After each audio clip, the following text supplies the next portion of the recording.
지난 한 주간 주연의 가운데 평안하셨습니까? 날씨가 추운 또 일기지만 오늘 우리가 기쁜 마음 또 하나님을 향한 열정을 가지고 예배 자리로 함께 모였습니다. 하나님께 드려지는 예배를 통해서 우리가 하나님의 한 가족임과 주님의 몸된 교회의 지체라는 사실을 우리가 다시 한번 기억하여서 우리 안에 이루어지는 하나님의 놀라운 역사들을 다 함께 누리고 경험할 수 있는 복된 예배 되어지기를 주님의 이름으로 축복합니다. 아멘. 오늘 시편 11편 4절 한 절 말씀 본문으로 예배를 하는 교회를 건설하라 라고 하는 제목으로 또 말씀 잠시 나누려고 합니다. 여러분, 하나님께서 세상에 주신 가장 놀라운 기적은 교회를 세우신 겁니다. 하나님 교회를 세워 놓으시고 하나님 백성들이 그곳에서 하나님을 예배하도록 하셨습니다. 교회는 예배라는 이 목적을 이루기 위해서 세워진 곳입니다. 오늘 본문 말씀을 보면 여호와께서 그 성전에 계신다라고 했습니다. 교회에 하나님이 함께 하신다는 것입니다. 그 교회가 보이는 교회든 보이지 않는 교회든 참 교회든 지역 교회이든 하나님은 그 교회와 함께 하십니다. 왜냐하면 이 세상에서 존재하는 교회는 그리스도의 몸이기 때문입니다. 그러므로 교회는 베드로전서 2장 9절에서 말씀하는 것처럼 어두운 데서 불러내어 그의 귀한 빛에 들어가게 하게 하신 이의 아름다운 덕을 선포하는 예배 공동체가 되어야 하는 것입니다. 여러분 기억하십시오. 하나님이 그 성전으로 우리를 부르셨습니다. 교회에 계신 하나님께서 우리를 부르셨습니다. 우리가 완전하여 오늘 이 거룩한 교회에 와 있는 것이 아닙니다. 다만 우리가 귀한 사람들이기 때문에 하나님이 귀한 자리로 우리를 부르신 것입니다. 우리는 흠이 있고 죄가 있고 약점들이 많이 있습니다. 그러나 하나님 보실 때에 우리는 귀한 사람들입니다. 그렇기 때문에 하나님은 매주일 우리들을 교회로 초청하시는 것입니다. 교회도 가치가 있지만 하나님의 자녀인 우리들도 가치가 있습니다. 베드로전서 1장 19절에 이렇게 말씀하고 있습니다. 오직 흠없고 점없는 어린 양 같은 그리스도의 보배로운 피로 된 것이니라. 우리는 예수 그리스도의 피로 값주고 사신 백성들이기에 귀한 존재, 보배로운 존재가 된 것입니다. 예수님을 믿는 그날부터 나의 신분에 엄청난 변화가 일어났습니다. 사람으로서는 이해할 수 없는 극적인 변화였습니다. 베드로는 이렇게 표현했습니다. 너희는 택하신 족속이요 왕같은 제사장들이요 거룩한 나라요 그의 소유가 된 백성이니. 택함을 받은 사람, 왕같은 제사장, 거룩한 나라, 소유된 백성이라는 우리의 신분이 예수 믿은 후 달라진 것을 발견할 수 있습니다. 그렇다면 하나님은 성전에 계시다는 말이 왜 그렇게 중요합니까? 하나님은 지구 어느 곳에서나 계시는데 하필이면 성전이라고 한정적인 표현을 하신 이유가 무엇입니까? 첫째로는요, 성전은 구별되게 세우신 가장 완전한 곳이기 때문입니다. 자, 오늘 본문도요, 영어 성경에는 이렇게 기록을 했습니다. The Lord is in His holy temple. 주는 거룩한 성전 안에 있으시다라고 하는 것입니다. 고린도전서 3장 17절에서 바울은요, 하나님의 성전은 거룩하다라고 교회를 정의했습니다. 교회는 거룩한 처소입니다. 교회는 거룩한 집입니다. 그러므로 하나님이 교회에 계시다는 것을 말씀하시는 것입니다. 교회가 거룩한 곳이기에 거룩한 백성이 모이는 것이지요. 교회가 거룩하기에 세상에서 구별된 장소입니다. 그 거룩한 교회가 하나님의 집입니다. 여러분, 이 세상의 어느 곳도 하나님 아버지 집이라고 표현하지 않습니다. 교회가 건물이 있기 때문에 거룩하게 된 것이 아니라 하나님이 함께 하시고 구별을 시켜 놓으셨기 때문에 거룩해진 것입니다. 그러므로 거룩한 교회, 거룩한 장소에 와서 예배를 드리라는 것입니다. 둘째로는요, 하나님이 자기 피로 사신 교회이기 때문입니다. 사도행전 20장 28절에 하나님이 자기 피로 사신 교회라고 했습니다. 즉 교회는 사람이 주인이 아니라 하나님이 주인인 것입니다. 교회는 하나님의 소유, 하나님의 것입니다. 그러므로 교회에 와서 예배 드릴 때마다 하나님께 감사를 하는 것입니다. 하나님이 세우신 교회에 와서 하나님을 고백할 수 있도록 하셨으니 경이로운 것이지요. 사람들이 교회의 주인이라면 불완전할 것입니다. 사람들이 세운 곳이라면 부족한 것이 많을 것입니다. 그러나 교회는 에베소서 1장 23절에 모든 만물의 충만이 충만하게 하신 곳입니다. 어느 것도 부족하지 않은 하나님의 부유하심이 그대로 드러나는 곳이 교회입니다. 교회보다 더 풍성한 곳은 없습니다. 교회보다 충만한 곳은 없습니다. 예수님 말씀하신 것처럼 다 이루셨습니다. 오늘도 우리가 예배하는 이곳은 충만함이 가득한 곳이죠. 여러분이 구하고 찾는 것들은 교회에 하나님이 다 준비해 놓으셨습니다. 우리 성도들이 교회를 그런 곳으로 온전히 믿지 않기 때문에 우리 교회는 부족해, 약해, 안타깝다고 말하는 것입니다. 그러나 사실은 그렇지 않습니다. 교회는 충만한 창고이며 축복의 저장소입니다. 은혜의 뱅크입니다. 여러분이 이 세상 어느 곳을 가도 교회보다 더 만족을 얻고 기쁨을 주고 행복을 넘치도록 주는 것은 없습니다. 그러므로 우리는 이런 충만이 가득한 곳에서 예배 드리고 있음을 기뻐해야 됩니다. 사랑하는 여러분, 하나님을 예배하기 위해서 먼저 우리는 교회가 얼마나 영광스럽고 위대한 곳인지 인정하는 것이 필요합니다. 교회는 하나님이 건축하신 영적 성전임을 믿어야 됩니다. 이것이 무엇보다 중요합니다. 교회를 인정하지 않거나 교회를 알지 못하고 예배 행위만을 한다고 바른 예배 드리는 것 아닙니다. 교회가 가치 있는 곳이기 때문에 예배가 가치가 있고요. 교회에 사는 모든 행동도 가치가 있게 되는 겁니다. 교회가 거룩하고 교회의 주인이 하나님이시라고 인정하면 어느 우리의 말과 예배드리는 태도가 변화가 되어 있습니다. 교회는 하나님이 주인이시지. 교회는 거룩하지. 그러니 우리의 말, 언어가, 우리의 태도가 바뀌게 되는 겁니다. 예배를 함부로 드리고 교회 생활이 무질서한 이유가 교회에 대한 바른 의식이 없기 때문입니다. 교회는 영광스럽고 경이로운 것입니다. 그렇다면 우리는 어떻게 예배해야 됩니까? 교회 예배의 5가지를 위해서 존재해야 되는데요. 오늘 이 사실, 이 진리를 함께 살펴보려고 합니다. 첫째는 가장 기본이 되는 모이는 것입니다. 여러분, 세상에서도 얼마든지 사람들이 모입니다. 그러나 교회에서 예배로 모이는 것은 세상의 모임과 다릅니다. 교회에 모이는 것은 예배를 드리기 위해서 모이고 그 모인 사람들은 세상 사람들이 아니라 하나님의 백성들입니다. 우리는 개인적으로 예배에 참석을 하지만 우리는 모임을 통해 예수 그리스도와 연합하게 되는 겁니다. 이것은 신분이나 인종, 나이를 뛰어넘는 영적 연합에 이릅니다. 바울은 갈라디아서 3장 28절 이렇게 말했습니다. 너희는 유대인이나 헬라인이나 종이나 자유인이나 남자나 여자나 다 그리스도 예수 안에서 하나이니라. 하나이니라. 이것은 교회에서만 볼 수 있는 특별한 일입니다. 세상은 서로 같은 공통 분모가 있을 때 모입니다. 취미가 같다든지 직업이 같다든지 부의 정도가 같다든지 추구하는 이상이 같은 사람들이 서로 비슷한 조건을 가지고 모이지만 교회는 모든 벽을 넘어서 오직 영적 연합을 목적으로 모이는 것입니다. 우리가 주일에 왜 함께 모입니까?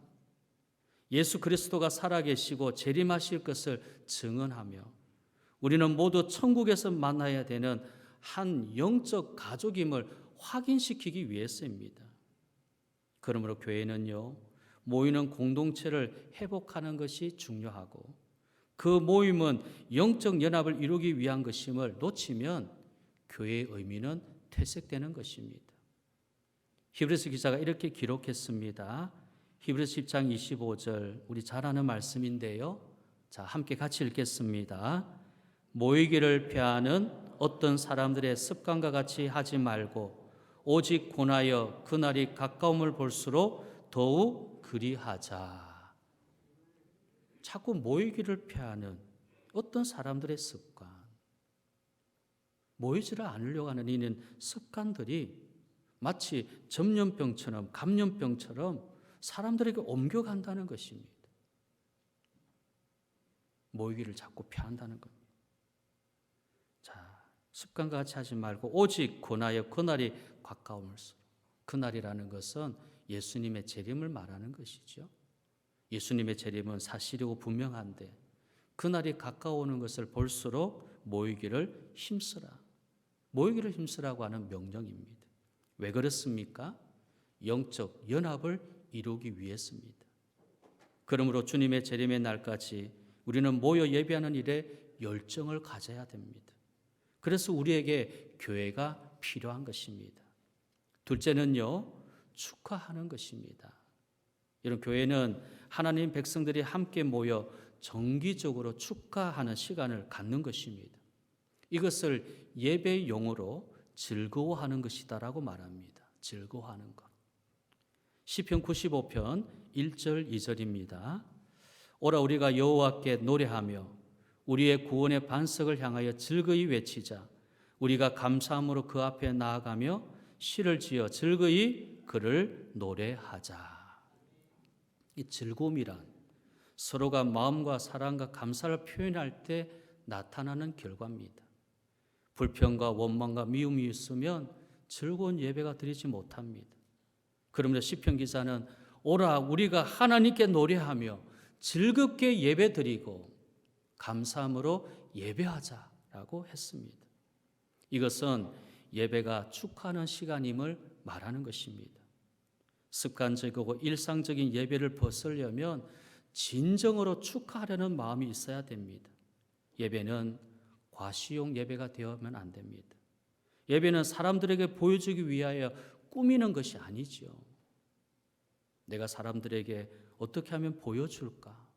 꾸미는 것이 예배가 아닙니다. 내가 거룩한 척하고 형식이나 겉으로만 그럴듯한 모습을 하고 있다면 여러분 그 예배는 사람을 향한 예배가 될 것입니다. 예배는 하나님으로 즐거워하고 하나님을 즐겁게 하는 것입니다. 예배로 모일 때 찬양, 감사, 봉헌, 설교 이 모든 순서들은 축하하는 행위입니다. 하나님께 즐거워하는 행동을 보이는 시간이라는 뜻입니다.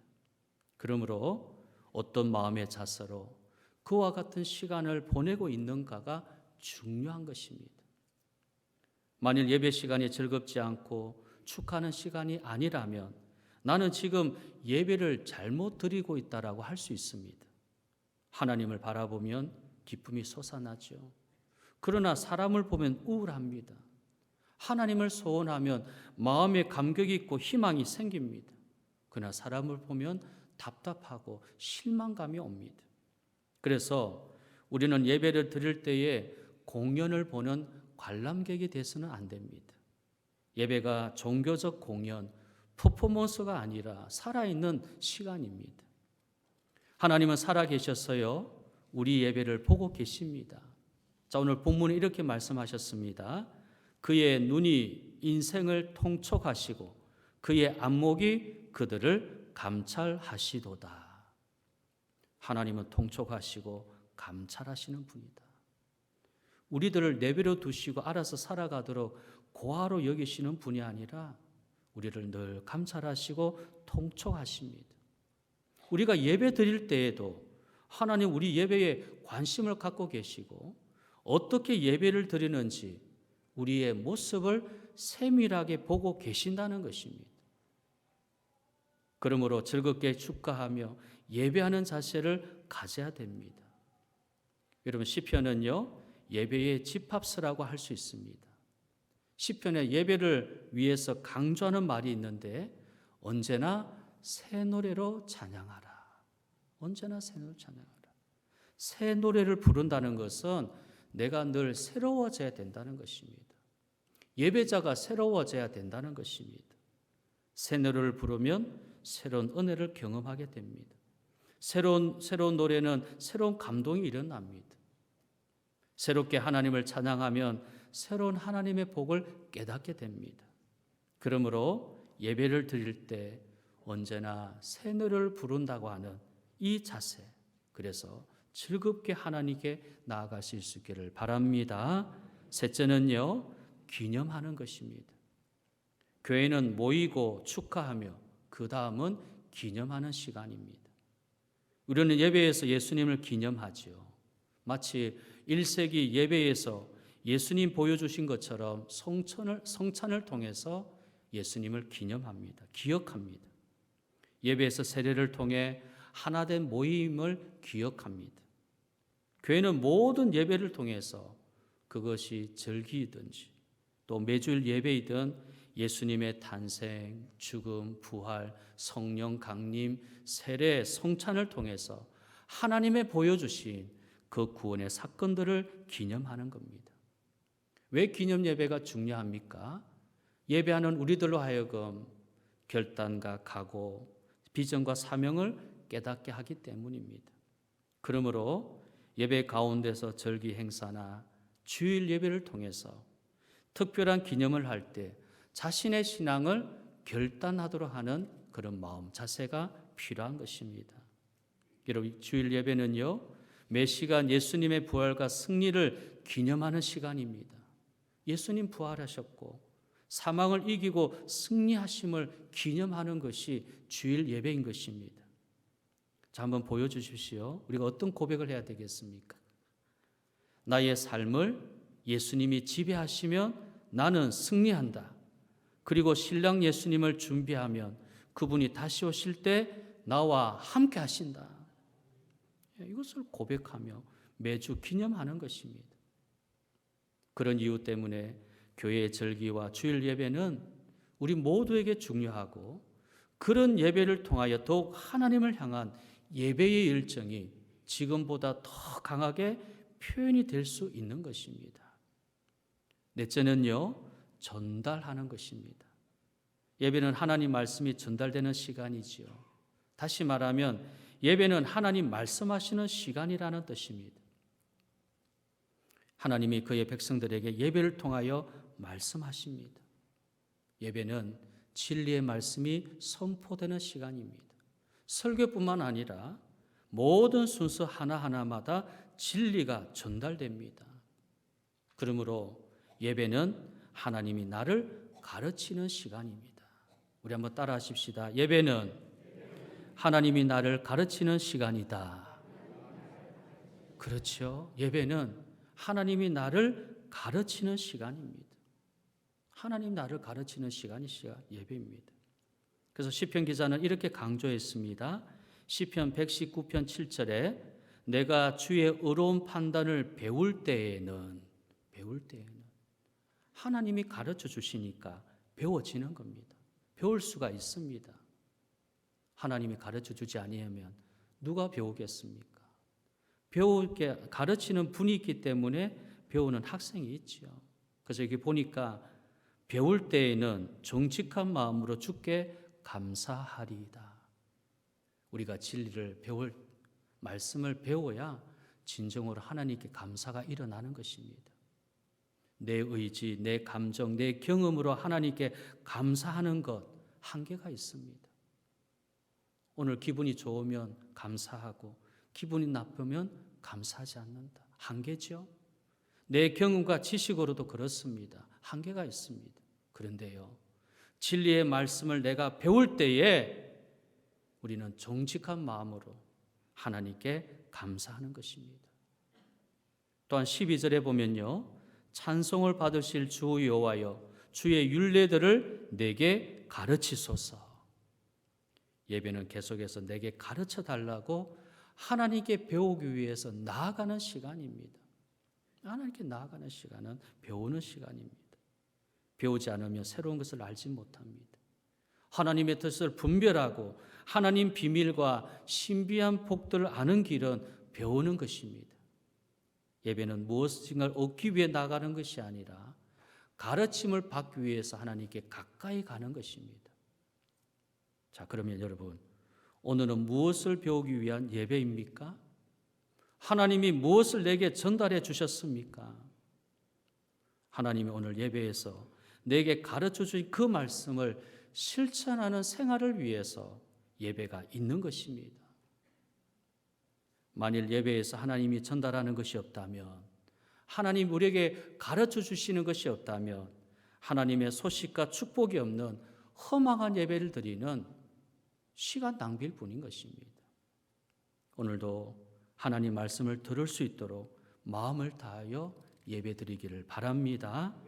앞으로 매주일 예배에서요, 하나님이 무엇을 말씀하시는지 모든 예배의 순서에 집중력을 가지고 예배드리기를 바랍니다. 찬송을 부를 때에도, 헌금을 할 때에도, 말씀을 들을 때에도, 모든 예배 순서에 하나님이 나에게 무엇을 말씀하시는지 내가 집중력을 가질 때 하나님의 세미한 음성을 듣게 되는 것입니다. 강한 바람이 일어나고 큰 지진이 일어나고 불꽃이 일어나는 것, 신앙이 없는 사람들도 다 분명히 보고 압니다. 그러나 하나님의 세미한 음성은 집중하지 아니하면 들을 수 없습니다. 깜빡 시간을 돌면 하나님의 세미한 음성을 놓치게 되는 것입니다. 그래서 우리가 1시간 예배 드릴 때에 처음 시간부터 마지막까지 온 집중을 다해서 하나님 앞에 예배로 나아가는 것입니다. 시간마다 순서마다 하나님이 나에게 진리를 가르쳐 주시니까 그 진리를 배워야 되니까. 말씀 배우지 아니하면, 진리를 배우지 아니하면 여러분 어떻게 하나님의 뜻대로 살겠습니까? 하나님의 뜻을 알지 못하면 늘 내 뜻대로 살아가는 겁니다. 무엇을 선택하고 결정해도 내 뜻으로 결정하고 선택할 수밖에 없는 겁니다. 말로는 하나님의 뜻대로 되기를 원한다라고 기도하지만 실상은 내 뜻으로 다 결정하는 겁니다. 왜 그렇습니까? 하나님의 진리를 배우지 못해서 그냥 앉아만 있는 겁니다. 예배 드린다고 앉아만 있는 겁니다. 하나님이 오늘 나에게 말씀하시는 진리를 배워야 되는데 그냥 앉아 있다 보니 아무 상관없습니다. 그저 내 뜻대로만 결정하고 내 삶을 따라서 주의를 지키기도 하고 주의를 안 지키기도 하는 겁니다. 우리가 집중력을 가져야 시간 순서마다 주님의 진리를 진정으로 배우고 하나님께 감사와 찬송을 드릴 수 있는 겁니다. 마지막 5번째는요, 바치는 겁니다. 여러분 그렇습니다. 우리는 예배에 참석함으로써 하나님께 시간을 드리고요, 헌금을 함으로 물질을 드리고 주어진 재능과 은사를 사용함으로써 헌신을 드립니다. 그리고 예배 마지막에는 세상에 나아가 다른 사람들을 섬기겠다고, 이웃을 섬기겠다라고 다짐을 합니다. 예배는 헌신을 통한 믿음의 표현을 하는 시간입니다. 자, 이것도 따라 하십시다. 예배는 헌신을 통한 믿음의 표현을 하는 시간이다. 그렇죠? 헌신을 통한 믿음의 표현을 하는 시간이 뭡니까? 예배입니다. 예배. 믿음이 큰 성도와 믿음이 적은 성도의 차이는 예배의 헌신도에 있습니다. 예배에 얼마나 헌신하느냐, 그 사람이 믿음 좋은 사람입니다. 예배에 헌신하지 않는 사람은 믿음이 적은 사람입니다. 어쩌면 믿음이 없을 수도 있겠습니다. 예배에 헌신하지 않는데 나는 믿음이 좋다, 그는 자기를 기만하는 겁니다. 사람은 속일 수 있겠지만 하나님은 속일 수 없죠. 예배의 헌신도가 없는데 나는 믿음이 좋다 할 수 없다는 것입니다. 주일 예배를 충성스럽게 드리려면 매주 헌신을 해야 됩니다. 예배의 봉사를 잘하려면 헌신해야 됩니다.